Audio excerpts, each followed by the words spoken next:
থেকে শুরু করে উদ্বোধনী ম্যাচ থেকে শুরু করে আজ ফাইনাল পর্যন্ত যেভাবে দর্শক আমরা দেখলাম প্রত্যেকটি ম্যাচে শেষার সহজ সরল জীবনযাপন করা মানুষগুলো প্রমাণ করলেন তারা ফুটবলকে কতটুকু ভালোবাসেন।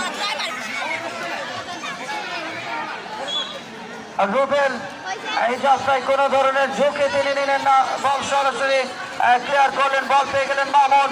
দলীয় অধিনায়ক দেখে নিচ্ছেন কাকে বাড়িয়ে দেওয়া যায়, উদ্দেশ্য সতীর্থ ফুটবলার আলো থেকে চমৎকার ভাবে ব্যাকিল করলেন আলাউদ্দিন। দলের হয়ে সেমিফাইনালে তিনি গোল করেছিলেন। আবার সেই ইমন এখনো পর্যন্ত নিজের নিয়ন্ত্রণে রেখেছেন। রেফারিতে মোহাম্মদ মিজানুর রহমান।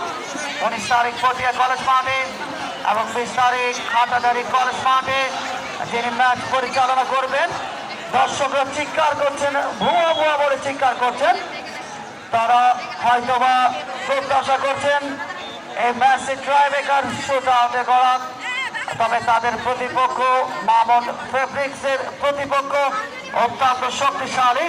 বল পেয়ে গেলেন আবিদ থেকে আবার সেই ইমন রাখতে পারলেন না, দুঃখিত। 7 নম্বর জার্সিত ফুটবলার ইমন। আর পতেঙ্গার স্মরণধন্য ফুটবল টুর্নামেন্ট আলহাজ শফিকুল আলম স্মৃতি ফুটবল টুর্নামেন্টে তিনি সর্বোচ্চ গোলদাতা নির্বাচিত হয়েছিলেন। মাদারবাড়ির ফুটবলার মোহাম্মদ ইমন বলতে না বলতে আবার সে আবিদ গোল হতে পারে। চমৎকার ভাবে নিজেকে সম্পূর্ণভাবে